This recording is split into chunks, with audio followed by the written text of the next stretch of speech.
Well, a huge welcome back to the channel. Thanks for joining us here on Red Rocket. I'm Cliff. If this is your first time to the channel, please think about hitting the subscribe button, click the bell to hear about all our latest videos, and give the video a thumbs up and a comment if you enjoy it. I hope you do. So this week I'm in sunny Norfolk, in fact a place called Stalham, and the reason we're here is because we've been invited by our friends Harry and Andy. Thanks so much for inviting us. Welcome to the Norfolk Brawl. Thank you. First time you've seen the Tesla? It is. Well, it's lovely. I'm hoping to take you out in it, give you a spin, see what you think about it, maybe get your first impressions of a Tesla, see how you think it compares to your car, and your journey down here. We're going to be doing lots of activities, hopefully. Lots planned this week. We'll take the Tesla out, see how we get on, maybe look at charging situations. Hopefully we've got enough miles, see how that range anxiety does or doesn't creep in for us this week as well. So I'm going to show you the car, lots of fun stuff to do in it. Hope you enjoy it. Stick with the video. Hope you enjoy it, and yeah, let's see how we get on in Norfolk for the week. So the first task was to pack our bags. That was easy enough. Get the front door locked and then get the stuff into the boot. Again, relatively easy with over 500 litres of boot space you get in the Tesla Model 3. As soon as we'd done that, it was time to hit the road. Relatively easy again in the Tesla Model 3. A little tip if you didn't know, you can use the maps on your phone and then share the location you found to your car. I find this far easier than having to type it into the screen on the car. And you can even send it the night before, for example, so it's already programmed into the car when you get in it. That's a little tip for you. The other great thing for long journeys with the Tesla navigation system is that it works out where and when you need to charge. It told us that we needed to charge at Rugby to get to Stalham, and this was our first stop at the brand new Rugby superchargers about 1.5 hours into our journey time. These V3 superchargers here are brand new and give charging speeds up to 250 kilowatts, meaning you're able to get charging speeds at really fast rates. This meant we were ready to go on our journey in just under 25 minutes, as we got speeds of up to 150 kilowatts per hour charging speed. This was just enough time to allow us to grab a coffee and use those rather swanky new posh facilities. As soon as we'd done that, it was time to hit the road. Now, I knew we were going away in Norfolk for over a week. However, the car said we had enough miles to get there and didn't need to stop again. But wanting to arrive with enough charge to get around for the week, I used a better route planner app to help work out where and for how long I needed to charge to arrive with an 80% battery. This meant stopping at a place called Fetchford. Now, we stopped here and charged to full, taking another 45 minutes, just enough time for a leg stretch, and by now needing a sandwich. We'd been on the road for 3.5 hours. Now, we were here for just over 45 minutes, and that meant that we only had 30 minutes left on our journey, and before long we were arriving at the cottage. The next day we took out our friend, and let's see what Harry made of it. Excited for your trip out today in Norfolk? Yeah, slightly daunted. I hope you can drive as well as you do in the videos. Thank you. See. You've seen the other videos then, Harry? Yeah, I have. Yeah, enjoyed those? Yeah, I think everyone should subscribe and click at the bottom, whatever it is you say to do. Absolutely, exactly. Yeah. Click the subscribe button, give the video a thumbs up, drop a comment and click the bell to hear about all the future videos. That's exactly what we say.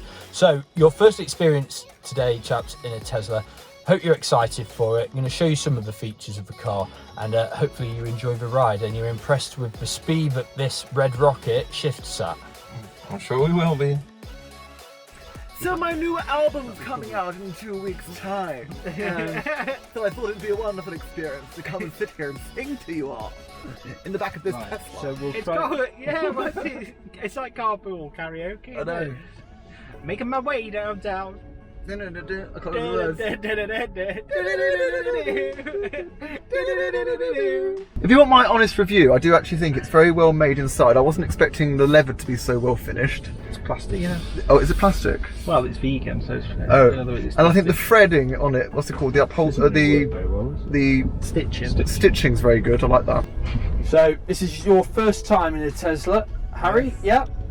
Is that right? It is. It's my first time in an electric car full stop. And are you enjoying the ride so far? I am enjoying the ride so far. It's really comfy. So what do you think of the Tesla Model 3? First time in a Tesla as well for you. So what do you think of the Tesla?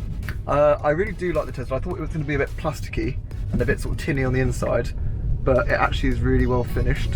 I think the chairs and the stitching are really, really well designed. It all feels very slick and really well appointed.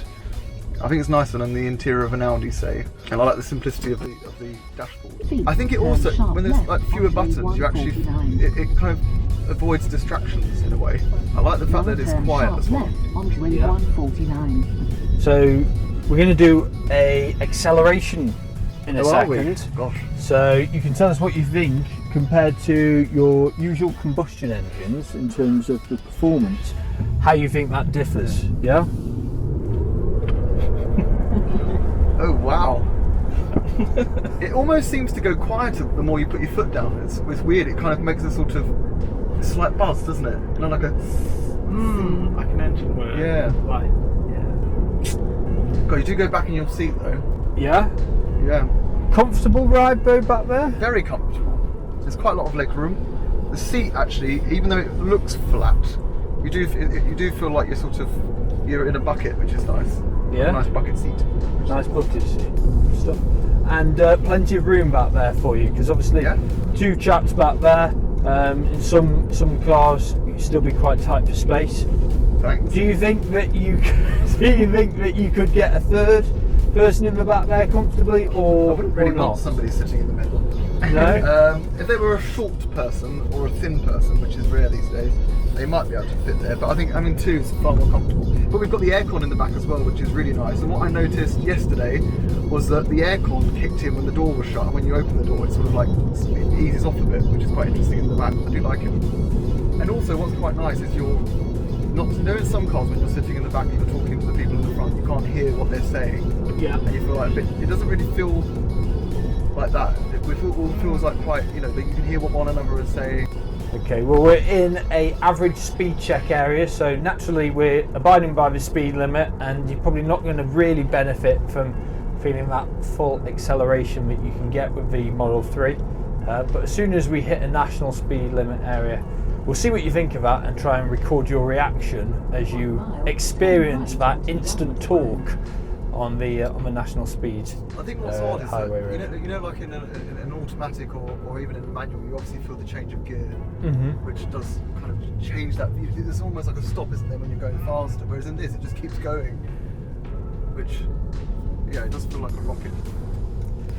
Hence the name Red Rocket. Did you see what we did there? We did. What's nice about the back actually is it's all flat, so you don't actually, so your feet can sort of manoeuvre underneath the driver's chair and the front passenger's chair, and you don't feel constrained. So you've got quite a lot of leg room, but you can also move your legs without having to sort of manoeuvre around chairs. Yeah, because there's usually bolts. like a drivetrain here.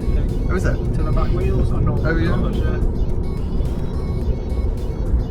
It is very comfy. I think it's an excellent commuting car, and also a great car for sort of like long journeys. Great road trip car, then. Indeed. Like we are today.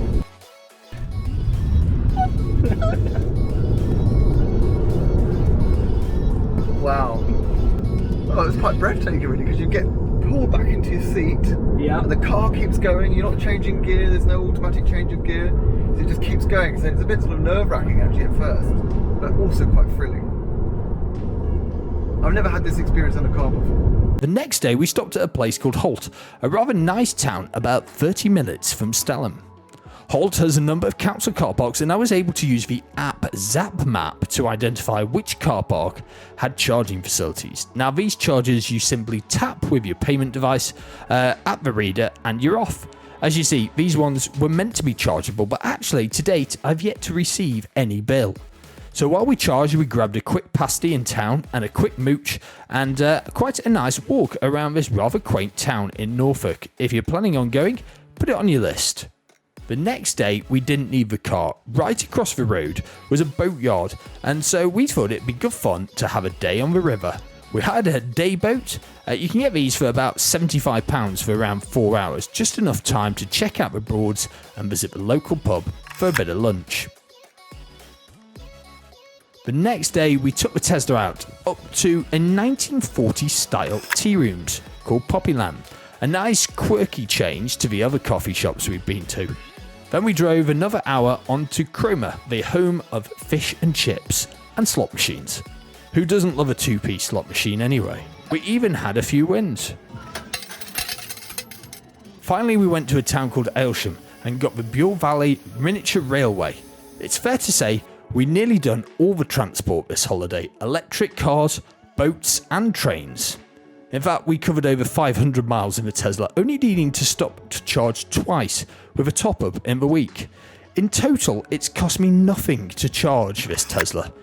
If I'd been in my old car, I would have had to pay at least £200 in fuel for this journey. So I must say a huge thank you to all those of you who've used my referral link, as I was able to use my free supercharge miles you kindly saved for me.